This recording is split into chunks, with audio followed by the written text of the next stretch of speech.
listen, I'm totally anti-vaccines and the whole protocol, big pharma. I mean, we could talk for literally. I could do a show for weeks just on big pharma and that whole tyranny. But that's great, you know. So we just got to keep spreading all the messages. So what's the dates of those shows again, Justin?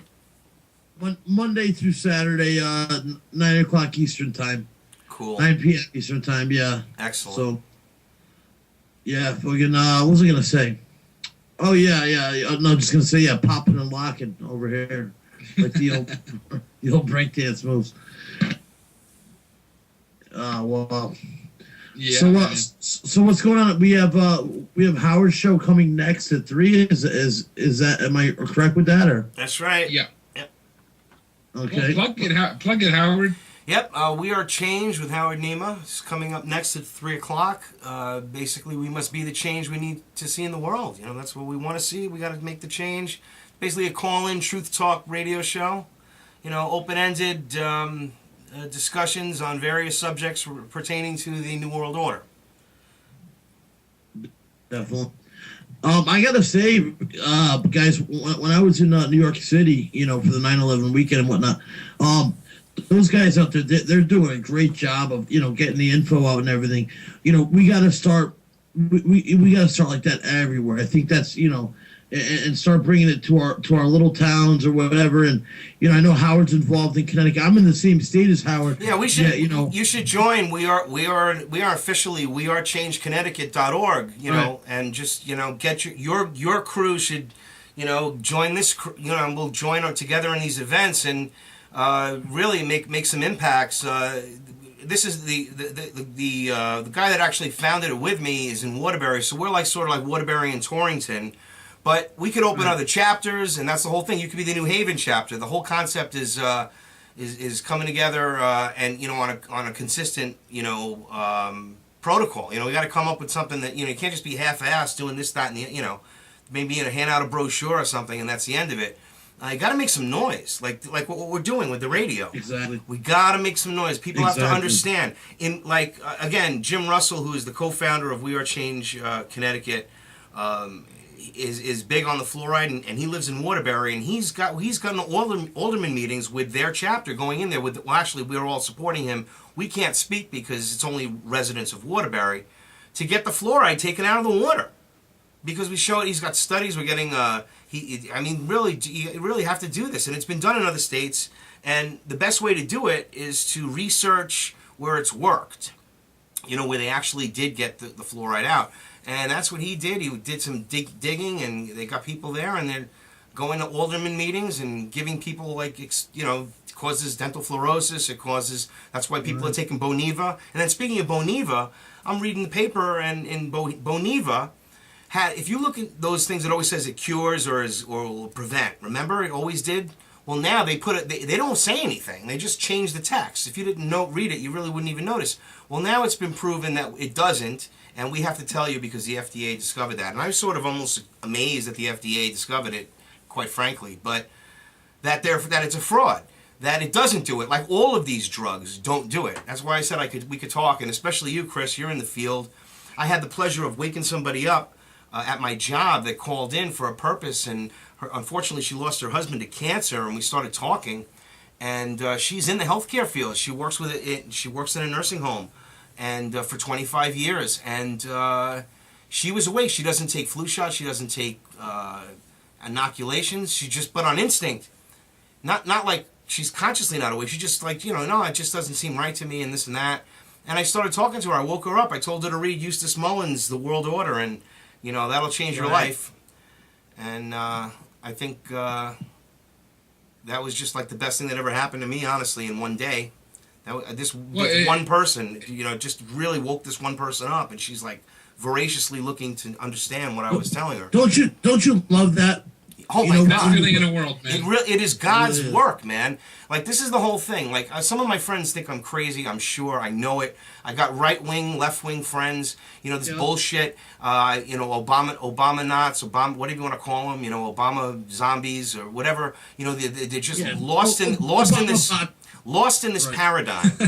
And I honestly, you know, the truth to being human to me is, listen, if you fuck up, excuse my French, Canadian, I like saying that because, you know, anyway, Chris. Qu'est-ce que tu dis là? Asti tabarnak? Yeah, and you can speak 4 languages, so I'm very impressed. But the truth is, really, that all of this is this controlled left-right paradigm that doesn't exist. It's just to keep everybody apart, and it's ridiculous. You know, like not understanding that I was part of this. I didn't know. I was compartmentalized. I worked for 2 of the most New World Order corrupted companies ever, and what really scared me was combined insurance. We could do a whole 2-hour show on them.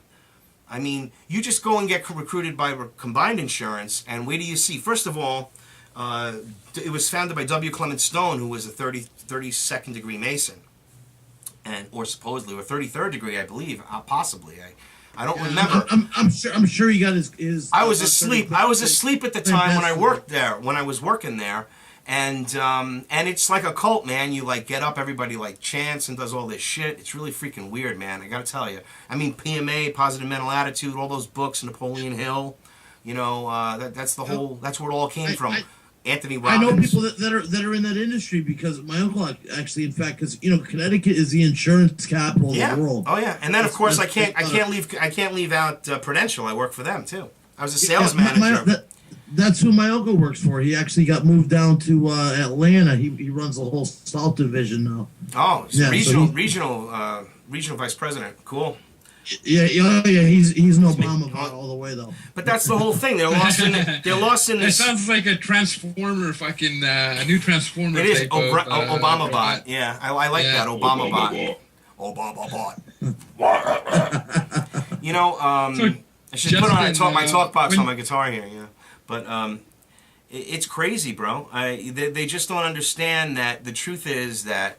It doesn't matter. It's the same bird. You're just changing the wings. You know, that's the whole thing. You know, and you got to change the bird. I mean, that's the best example. It's when you were in New York, Justin, for the 9/11 10th anniversary, did you notice if any sleepers or undercover cops were trying to incite riots? Not riots, but what they were trying to make. What they would do is they would come around.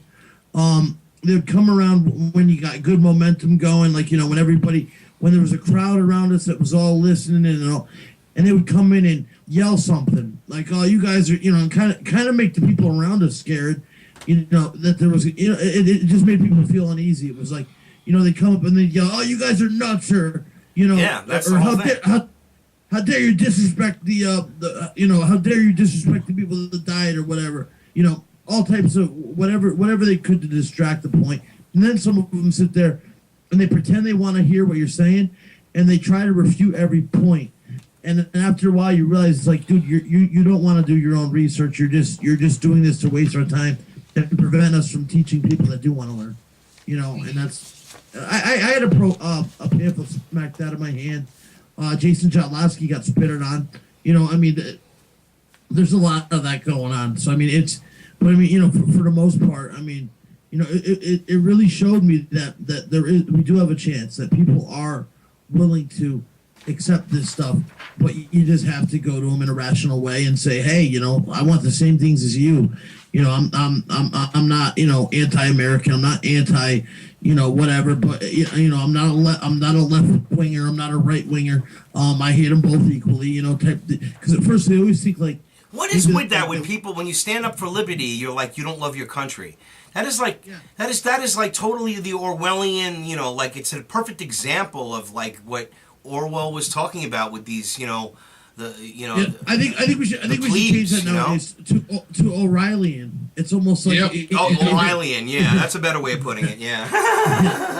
Nowadays, think about it. He's the first one to call. You know, if somebody does something, they're an American hater. Come on. Yeah, because we don't want people tortured, or we don't want homeless people or retarded people tased. Did you see that video I posted on Facebook with this guy is in a convenience store or I should say like a Wendy's or something, and he's filming through the glass. A cop having this guy about 6 or 7 feet from him. The guy has his hands up. And the cop's pointing a taser at him.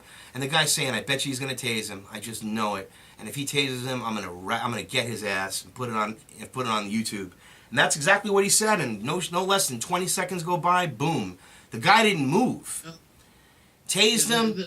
He's retarded too. The guy is. Literally. Mentally retarded. Yeah. He's disabled.